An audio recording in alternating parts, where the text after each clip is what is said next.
Good morning. খতৰা সত্ৰৰ পৰা আজি পাঁচেতি উৎসৱ বুলি তথা বিশ্বকৰ্মা পূজাৰ আৰম্ভ কৰিছোঁ ব্লগটি। আৰু বিশ্বকৰ্মা পূজাৰ সকলোকে আন্তৰিক অভিনন্দন আৰু শুভেচ্ছা জনাইছোঁ। সকলোৰে ভাল হওক। আৰু আমি আহিলোঁ এতিয়া। আহোঁতে মোৰ ঘৰত বহুত তাড়াতাড়ি হ'ল, গতিকে মই ভিডিঅ' ঘৰৰ পৰা ষ্টাৰ্ট নকৰিলোঁ। আহি পালোঁৱে খতৰা। আমাৰ লগত আৰু আহিছে বাহঁত আহিছে, বাহঁতৰ ফেমিলিৰ লগত মই আহিছোঁ। এয়া এতিয়া গাড়ীৰ পৰা নামিয়ে মই ব্লগটো ষ্টাৰ্ট কৰি লৈছোঁ। আৰু এতিয়া শৰাই দি লওঁ, কি কৰোঁ গোটেইখিনি দেখুৱাই যাম, চাই থাকিব ভিডিঅ'টি। এয়া হৈছে দৰঙৰ ডিপিলাস্থিত খতৰা সত্ৰ। প্ৰতি বছৰে বিশ্বকৰ্মা পূজাৰ দিনাখন খতৰা সত্ৰত পাঁচেতি উৎসৱ পতা হয়। আৰু সেই উপলক্ষে আমি আজি বিশ্বকৰ্মাৰ ফাৰ্ষ্ট দিনাৰ পৰা 3 নম্বৰ দিনাখনলৈকে ইয়াতে পাঁচেতি উৎসৱ হয়। আৰু আজি হৈছে ফাৰ্ষ্ট ডে। আৰু আহিয়েই প্ৰথমতে যিসকল খতৰাত আহিছে তেওঁলোকে জানেই খতৰাৰ ঠিক গেটতেই হনুমানজীক এনেদৰে ৰখা হৈছে। আৰু চাকি সকলোবিলাক ভক্তই ইয়াতে জ্বলায়, যিহেতু ভিতৰত চাকি দিয়াৰ ব্যৱস্থা নাই। আৰু আমিও সেই গতিকে প্ৰথমতে হনুমানজীক চাকি দি ল'লোঁ। আমি খুব ৰাতিপুৱাতে আহিছোঁ, যিহেতু পিছলৈ যথেষ্ট ভিৰ হৈ যাব। যিহেতু ল'ৰাকেইটাৰ লগত ইমান ভিৰত অহাটো অসম্ভৱ। আৰু এয়া ৰাতিপুৱাৰ দৃশ্য, গোটেইখিনি আপোনালোকক দেখুৱাই যাম কি পাৰোঁ।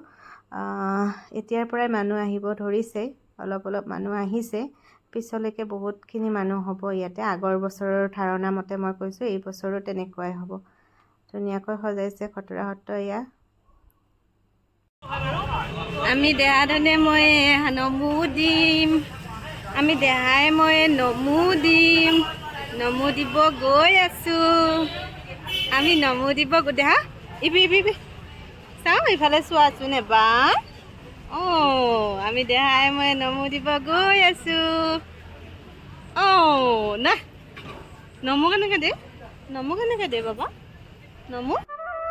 এয়া এইবাৰ গৈছোঁ সত্ৰৰ ভিতৰ ভাগলৈ। খুব সুন্দৰ আটোমটোপাৰিকৈ সজোৱা হৈছে গোটেই সত্ৰখন। আৰু ৰাতিপুৱাৰ পৰা ইয়াত মানুহৰ আজি সমাগম আপোনালোকক দেখুৱাই গৈ আছোঁ।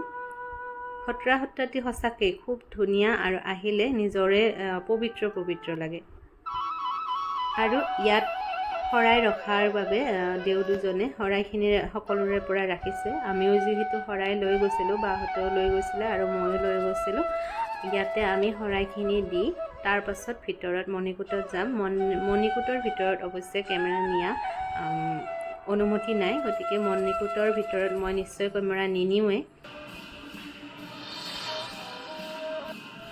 এয়া হৈছে সত্ৰৰ নামঘৰ অংশ। গোটেইখন ইমান ধুনীয়াকৈ সজোৱা হৈছে, গতিকে মই আপোনালোকক সত্ৰৰ নামঘৰ চৰা মই দেখুৱাই দিব লৈছোঁ। চাই যাওকচোন, ইমান ধুনীয়াকৈ সজাইছে। আৰু ইয়াত আজি দেওসকলে নাম ধৰি আছে। মই নামৰ কিছু অংশ আপোনালোকক দেখুৱাব পাৰিলোঁহেঁতেন, কিন্তু আঁতৰত এটি উৎসৱৰ কাৰণে, পাঁচেতি উৎসৱৰ কাৰণে গানো লাগি আছে, মাইক বাজি আছে। গতিকে কপিৰাইট অহা হেতুকে মই সেইখিনি ভইচ অভাৰ দিয়েই ক'বলগীয়া হ'ল, আৰু সেইবোৰ মই কাটি দিবলগীয়া হ'ল। আহকচোন আমি এতিয়া সকলোৱে খতৰা সত্ৰৰ নামঘৰ ভাগ এবাৰ চাই লওঁ।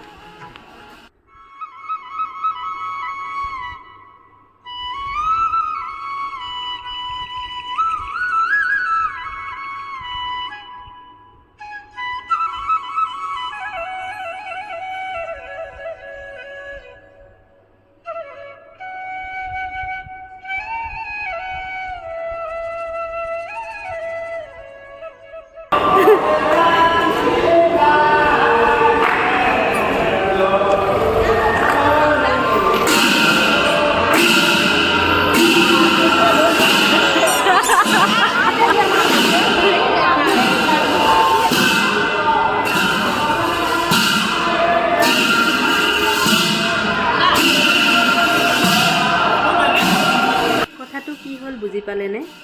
এই যে নাম ধৰি আছিলে, তালৰ মাত শুনি দুয়োটাৰে খুব ভয় লাগিলে। আৰু সেয়া কান্দি কাটি দুয়োটাৰে অৱস্থা বেয়া। আৰু সিহঁতক এনেদৰে ৰাখিবলগীয়া হ'ল। কিছু দেৰি সিহঁতক শান্ত কৰিলোঁ। আৰু আমি আছোঁ এতিয়া ইয়াতে অলপ দেৰি, বেছি দেৰি নকৰোঁ। আমাৰ নিজৰ কিছুমান কামো আছে আজি বিশ্বকৰ্মা পূজা উপলক্ষে। গতিকে আমি ইয়াতে সেৱা কৰি গুচি যাম। পিছত যদি আকৌ অহা হয় নিশ্চয়কৈ দেখুৱাম।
চাকি বন্তি দি আমি সেৱা ল'লোঁ আৰু এতিয়া আমি সকলোবিলাক কৰি মেলি আজৰি, কিন্তু প্ৰসাদ এতিয়াই নহয়, কিছু দেৰি লাগিব। ইয়াত নাম প্ৰসংগ চলি আছে, কিন্তু আমি তেতিয়ালৈকে নৰখোঁ।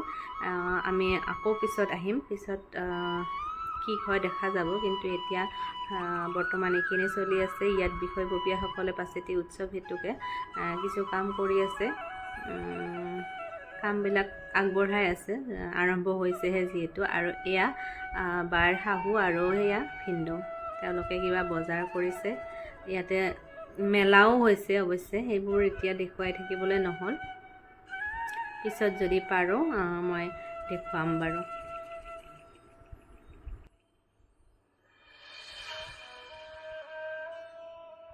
আৰু এয়া আমি সকলোবিলাক ধুনীয়াকৈ হৈ যোৱাৰ পাছত, মানে সেৱা সৎকাৰ হৈ যোৱাৰ পাছত আমি পুনৰ ঘৰলৈ বুলি যাত্ৰা কৰিলোঁ।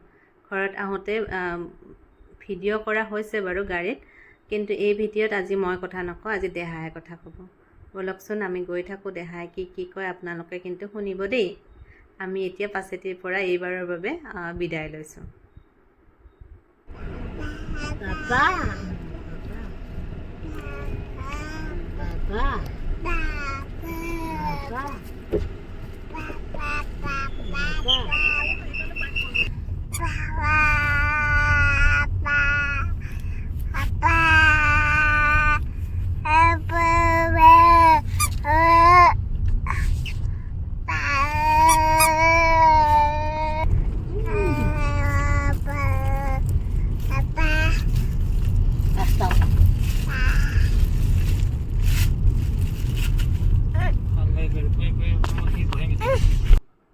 আৰু এয়া হৈছে গধূলিৰ পাছেতি উৎসৱ। পুনৰ গধূলি আমি পাপু মমি আমি তিনিজনী আকৌ পাছেতি উৎসৱলৈ যাওঁ, যিহেতু ৰাতিপুৱা ইহঁতক নিয়া হোৱা নাছিলে, গতিকে ইহঁতক নিনিয়াকৈ বাৰু থাকিব পাৰিনে, পুনৰ যাওঁ। কিন্তু ভিডিঅ' কৰা মোৰ নহ'ল, যিহেতু যথেষ্ট মানুহৰ ভিৰ আছে। গতিকে এইখিনিয়ে আছিলে এই ভিডিঅ'টিত, পাছেতি উৎসৱৰ ভিডিঅ'। যথেষ্ট দেৰি হ'ল মোৰ আপলোড দিয়াত, তাৰ বাবে মই ক্ষমা প্ৰাৰ্থী। ভিডিঅ'টো কেনেকৈ পালে জনাব, লাইক শ্বেয়াৰ আৰু ছাবস্ক্ৰাইব কৰিব। পুনৰ অন্য এটি ভিডিঅ'ত আকৌ লগ পাম, তেতিয়ালৈকে হাঁহি থাকিব, ফূৰ্তিত থাকিব। আৰু এয়া হৈছে পাছেতি উৎসৱত সেইদিনাখন ইতিহাস থিয়েটাৰ আমি চালোঁ, তাৰে এটি ক্লিপ।